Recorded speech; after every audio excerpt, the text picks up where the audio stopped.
46% ఉన్న బీసీలకు 42% ఎందుకు మాట్లాడుతున్నారని కాంగ్రెస్ కు చిత్తశుద్ధి ఉంటే కాంగ్రెస్ పార్టీ పరంగా బీసీలకు 46% రిజర్వేషన్ కల్పించాలని, పండుగకు ముందే సర్పంచ్ ఎన్నికలు నిర్వహిస్తే గ్రామాలు అభివృద్ధి చెందేవని, ఎన్నికలు నిర్వహించాలనే ఉద్దేశం కాంగ్రెస్ పార్టీకి లేదని మేదెంపి రఘునందన్ రావు అన్నారు.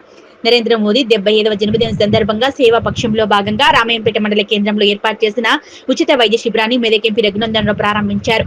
వైద్య పరీక్షలు నిర్వహించి ఉచితంగా మందులు అందజేశారు. నరేంద్ర మోదీ నిండు నూరేళ్లు ఆయన ఆరోగ్యాలతో ఉండాలని పోచమ్మ దేవాలయంలో ఆయన ప్రత్యేక పూజలు నిర్వహించారు. జీఎస్టీ తగ్గించడంతో పలు వ్యాపారస్తులతో పాటు కొనుగోలుదారులు జీఎస్టీపై మాట్లాడిన అవగాహన కల్పించారు. పేదోడిపై సైతం సంతోషపడే విధంగా జీఎస్టీ తగ్గించడం జరిగిందన్నారు. ఈ సందర్భంగా బీజేపీ నాయకులు మాట్లాడుతూ భారత ప్రధాని నరేంద్ర మోదీ 75వ జన్మదినాన్ని పురస్కరించుకుని సెప్టెంబర్ 17 నుంచి అక్టోబర్ 2 వరకు సేవా పక్షంలో భాగంగా పేదవారికి సేవ చేయాలనే ఉద్దేశంతో సేవా కార్యక్రమాలు నిర్వహించడం జరుగుతుందన్నారు. కాంగ్రెస్ పార్టీకి చిత్తశుద్ధి ఉంటే సర్పంచ్ ఎన్నికలు నిర్వహించి గ్రామాల అభివృద్ధికి తోడ్పడాలన్నారు. 46% ఉన్న బీసీల కోసం కాంగ్రెస్ ప్రభుత్వం 42% మాట్లాడడం సరికాదని, కాంగ్రెస్ పార్టీ పరంగా బీసీ రిజర్వేషన్ కల్పిస్తే 46% బీసీలకు స్థానాలు కేటాయించాలన్నారు.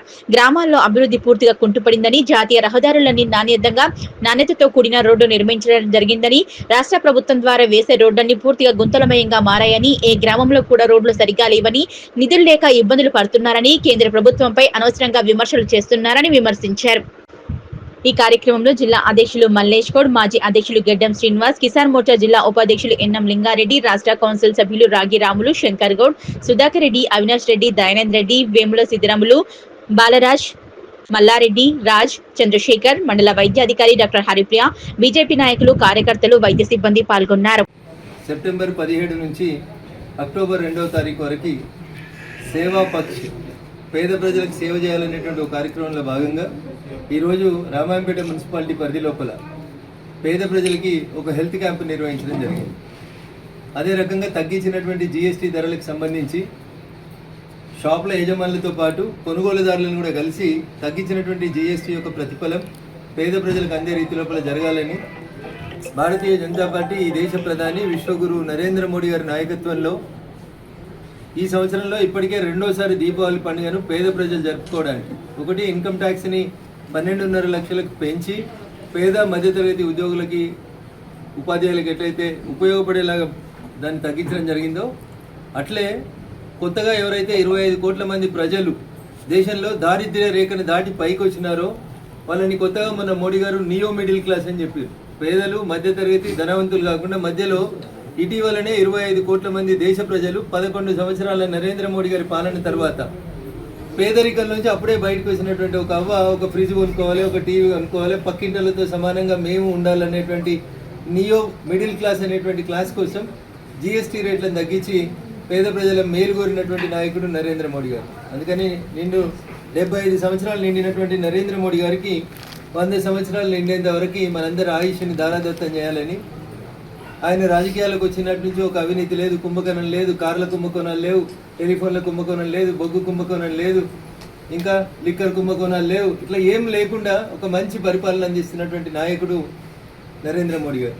ఆయన బాగుండాలని ఈ దేశంలో ఉన్నటువంటి 140 కోట్ల మంది ప్రజలు కోరుకుంటూ ఉన్నారు.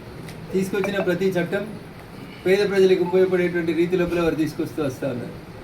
ఈ రాష్ట్రంలో అధికారంలోకి వచ్చినటువంటి కాంగ్రెస్ పార్టీ గత ఏడాదిన్నర కాలంగా రేపు పెడతాం, ఎల్లుండి పెడతాం, రేపు పెడతాం, ఎల్లుండి పెడతామని మీనమేషాలు లెక్కిస్తూ 42% రిజర్వేషన్లు ఆఖరికి కొండందవి ఎల్కను పెట్టినట్టు ఏమంటారు 42% రిజర్వేషన్లని కాంగ్రెస్ పార్టీ ఇస్తుందట. కాంగ్రెస్ పార్టీ ఇచ్చేందుకు ఏడాదిన్నర ఎందుకు ఎలక్షన్లు పెట్టలేదు? ఎలక్షన్లు పెట్టే స్థితిలో ఈ రాష్ట్ర ప్రభుత్వం లేదు. ఎందుకంటే మొన్న కురిసినటువంటి వర్షాలకి ఏ పల్లెటూరుకు పోయినా ఒక్క రోడ్డు బాగాలేదు. ఓట్లు వేసేటువంటి పరిస్థితి ప్రజలు కాంగ్రెస్కి లేదు. అందుకని భయపడుతున్నారు, ఎన్నికలు పెట్టాలన్నా పెట్టకూడదని ఆలోచిస్తున్నారు. ఎవరన్నా కోర్టుకు పోతారేమో, స్టే తీసుకొస్తారేమో, ఎన్నికలు ఆగిపోతే బదిలీ వాళ్ళ మీద పడేసేయొచ్చేమో అనేటువంటి ఆలోచనతో ఉంది తప్ప కాంగ్రెస్ పార్టీ. నిజంగా కాంగ్రెస్ పార్టీకి, రేవంత్ రెడ్డి గారికి, రాహుల్ గాంధీకి చిత్తశుద్ధి ఉంటే ఎవరు ఎంత అంటే వాళ్ళకి అంత అయితే ఈ రాష్ట్రంలో బీసీలు 50% దాటిండ్రు. గవర్నమెంట్ ఇచ్చిన లెక్కల ప్రకారమే బీసీలు 46% దాటిండ్రు. 10% ముస్లింలను కలిపి 56% అని చెప్తున్నారు. మరి 46% ఉన్న బీసీలకి 42% గురించి ఎందుకు మాట్లాడుతున్నారు? ఇస్తే నిజాయితీగా 46% ఇయ్యండి. కాంగ్రెస్ పార్టీ పరంగా ఇచ్చేది ఉంటే 42 కాదు 46% బీసీలకు రిజర్వేషన్ ఇవ్వాలి. నాకు తెలిసి ఈ గ్రామ పంచాయతీ ఎన్నికలు రేపు పెడతాం, ఎల్లుండి పెడతామని మీనమేషాలు లెక్కించి ప్రజల్ని ఒక రకమైనటువంటి కన్ఫ్యూజన్ గురి చేసేటువంటి పరిస్థితిలో కాంగ్రెస్ పార్టీ ఉంది తప్ప కాంగ్రెస్ పార్టీకి నిజంగా చిత్తశుద్ధి లేదు. ఉంటే ఈ పార్టీకి పల్లెటూర్లన్నీ పండుగ కంటే ముందే ఎన్నికలు అయితే కొత్త సర్పంచులు ఉత్సాహంగా బాగా పనిచేసేవాళ్ళు, గ్రామాల అభివృద్ధి జరిగేటి. మేము ఇచ్చేటువంటి 15th ఫైనాన్స్ కమిషన్ డబ్బులు తప్ప పంచాయతీలలో కనీసం ఆ బ్లీచింగ్ పౌడర్ బతుకమ్మ రేపు చల్లేందుకు నిన్న మొన్న కురిసిన వర్షాలలో వస్తున్నటువంటి అంటువ్యాధుల నివారణకి కావాల్సినటువంటి బ్లీచింగ్ పౌడర్ కూడా కనీసం పంచాయతీ సెక్రటరీల దగ్గర డబ్బులు లేవు. ఒక్కొక్క పంచాయతీ సెక్రటరీ 1-2 లక్షల రూపాయలు తమ జేబుల నుంచి ఖర్చు పెట్టి ఇప్పటికే వాళ్ళు అప్పుల పాలయ్యేటువంటి పరిస్థితి వస్తుంది. అందుకని రాష్ట్ర ప్రభుత్వానికి నిజంగా చిత్తశుద్ధి ఉంటే ముందు పంచాయతీ సెక్రటరీలు తమ జేబులలోంచి పెట్టినటువంటి డబ్బులన్నీ కూడా ముందు వాళ్ళకి రిలీజ్ చేయండి. ఎందుకంటే రేపు ఎన్నికల కూడా వస్తే మళ్ళీ వాళ్ళకి ఇవ్వకపోతే పండుగ పూట వాళ్ళకి కష్టం వస్తుంది. బెదిరిస్తేనే పనిచేస్తామనేటువంటి నేచర్లోంచి రాష్ట్ర ప్రభుత్వం బయటికి రావాలి. ఇంజనీరింగ్ కాలేజీలు రేపు బంద్, పిలిపిస్తే కూర్చోబెట్టి పంచాయతీ సెటిల్ చేస్తారు. ఆరోగ్యశ్రీ రేపు బంద్, 600 కోట్లు రిలీజ్ చేస్తారు. మరి పంచాయతీ సెక్రటరీలకు రావాల్సినవి, పేద ప్రజలకు రావాల్సినటువంటి బకాయిలు ఏవైతే ఉన్నాయో వాటి విషయం లోపల అసలు మీరు ఎక్కడ మాట్లాడతలేదు. గ్రామ పంచాయతీ సిబ్బంది కొన్ని ఊర్లకు పోతే 6 నెలల నుంచి జీతం వస్తలేదు బిడ్డ అని తిడుతున్నారు. కాబట్టి దయచేసి మీరు నిజంగా ఎన్నికలకు పోవాలనేటువంటి ఆలోచన ఉందని అయితే నేను అనుకోవట్లేదు. పోతే మాత్రం దయచేసి ఎన్నికల కోడ్ వచ్చే కంటే ముందే గ్రామ పంచాయతీ వర్కర్లకు, పంచాయతీ సెక్రటరీలకి, ఇతర గ్రామంలో పనిచేసేటువంటి పేదలు ఎవరైతే ఉన్నారో వాళ్ళందరికీ ముందు జీతాలు రిలీజ్ చేయండి. తర్వాత మీరు ఎన్నికలు పెడతారా పెట్టరా అనేది తర్వాత మీరు ఆలోచించుకోండి.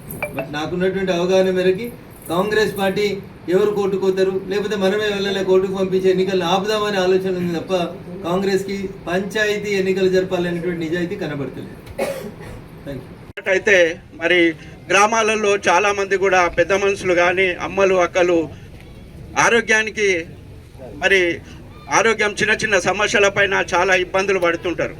వాటి కోసం అని చెప్పే నరేంద్ర మోడీ గారు మరి ఇలాంటి క్యాంపులు నిర్వహించినట్టయితే వాళ్ళకు కొద్దిగా సేవ చేసినట్టు ఉంటుందని చెప్పి మీరందరూ కూడా రాజకీయమే కాదు, ఎప్పుడు రాజకీయం చేసే అది కరెక్ట్ కాదు. నా యొక్క పుట్టినరోజు సందర్భంగా మీరు కూడా గ్రామాలలో పోయి ప్రజలకు సేవ చేయాలనే ఉద్దేశంతో మమ్మల్ని అందరినీ కూడా ఇక్కడికి పంపడం జరిగింది. మేమందరం కూడా ఎంపీ గారి సమక్షంలో ఈ యొక్క రామాయణపేట పట్టణంలో ఇంత పెద్ద ఎత్తున క్యాంపు నిర్వహిస్తున్నందుకు మరి మెదక్ జిల్లా తరఫున నరేంద్ర మోడీ గారికి మరొక్కసారి కృతజ్ఞతలు తెలియజేస్తూ పల్లెటూళ్ళు బాగుండాలి, ఊళ్ళు బాగుండాలి, శుభ్రంగా ఉండాలి, మరి ప్రజలు కూడా అందరూ ఆరోగ్యంగా ఉండాలి.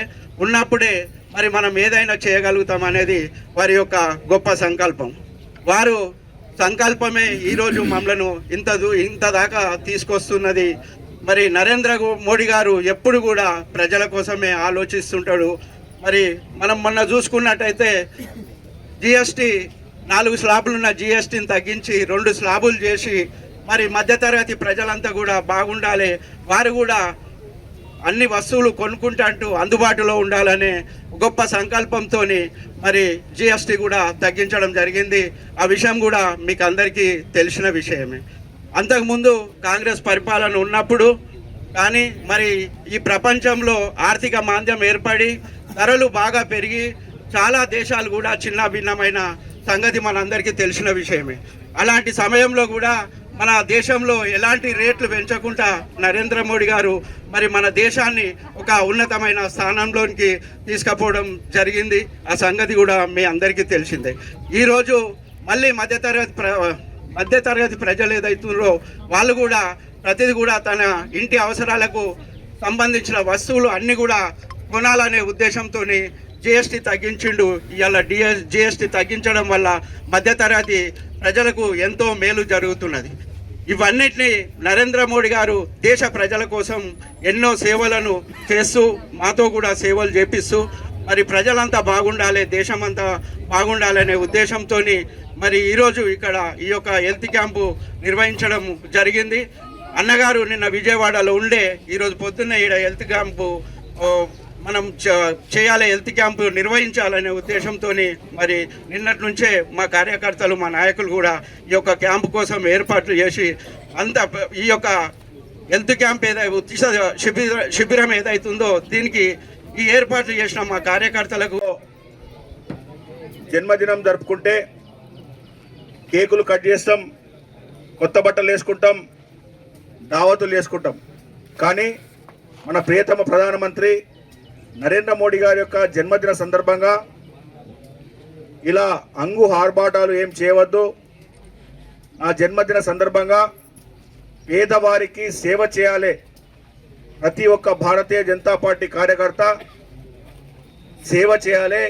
ఈ సేవ 15 రోజుల పాటు 17 సెప్టెంబర్ నుంచి 2 అక్టోబర్ వరకు 17 రోజుల పాటు పేద ప్రజలకు సేవ చేయాలని చెప్పేసి ఒక పిలుపునివ్వడంతో 17 సెప్టెంబర్ నుంచి ప్రతిరోజు కూడా ఏదో ఒక రకమైనటువంటి సేవ చేస్తూ ఉన్నాం. మీరు మొన్న చూశారు, 2 రోజుల క్రితం ఇదే రామాయంపేట పట్టణంలో ప్రాథమిక పాఠశాలలో చెత్త పేరుకుపోతే స్వచ్ఛ భారత్ పేరిట ఆ చెత్తనంతా క్లీన్ చేయడం మీరు చూశారు. స్వచ్ఛ భారత్ కానీ ఇలా వైద్య క్యాంపులు కానీ చెట్లు నాటడం, పర్యావరణాన్ని పరిరక్షించుకోవాలి అని చెప్పి అనేకమైనటువంటి సేవా కార్యక్రమాలు నరేంద్ర మోడీ గారు చేస్తూ, సాక్షాత్తు వారు చేస్తూ మనతోటి కూడా చేస్తూ ఉన్నారు. ఎందుకంటే మన పరిసరాలు బాగుంటే మన ఆరోగ్యం బాగుంటుంది, మన ఆరోగ్యం బాగుంటే మన దేశం బాగుంటుంది. దేశంలో ఉన్నటువంటి ప్రజలందరూ కూడా ఆరోగ్యాలతోటి ఉన్నప్పుడే మన దేశం ప్రపంచంలో మొదటి స్థానానికి వెళ్ళే అవకాశం ఉంటుంది. అందుకే సాక్షాత్తు ప్రధానమంత్రి నరేంద్ర మోడీ గారు సఫాయి కార్మికులు ఊడ్చేటటువంటి చీపురు కట్ట పట్టుకొని వీధులను ఊడవడం జరిగింది.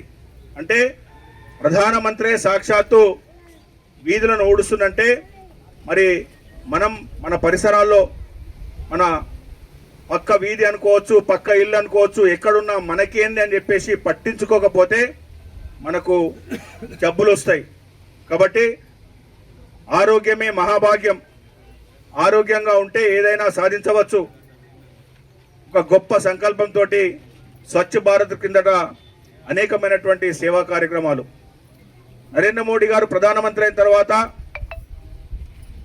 ఏ గ్రామంలో చూసినా మరుగుదొడ్లు సంపన్నులకు మాత్రమే ఉండేటివి. పేద ప్రజలు పొద్దున లేచి కాలకృత్యాలు తీర్చుకోవాలనుకుంటే ఊరు బయటకు పోవాల్సినటువంటి సందర్భం. స్త్రీల యొక్క ఆత్మ గౌరవం కాపాడుకోవడానికి స్వచ్ఛ భారత్ పేరిట ప్రతి ఇంటికి మరుగుదొడ్డి కేంద్ర ప్రభుత్వము చేత డబ్బుల చేత కట్టించినటువంటి ఒక మార్గదర్శకుడు నరేంద్ర మోడీ గారు. అనేకమైనటువంటి సేవ, ఉజ్వల కింద గ్యాస్ పథకం అయితేనేమి, సీసీ రోడ్ అయితేనేమి, శ్మశాన వాటిక అయితేనేమి, ఎల్ఈడి బల్బ్ అయితేనేమి, అనేకమైనటువంటి సంక్షేమ పథకాలు పేద బడుగు బలహీన వర్గాల గురించి తీసుకొచ్చినటువంటి గొప్ప వ్యక్తి నరేంద్ర మోడీ గారు.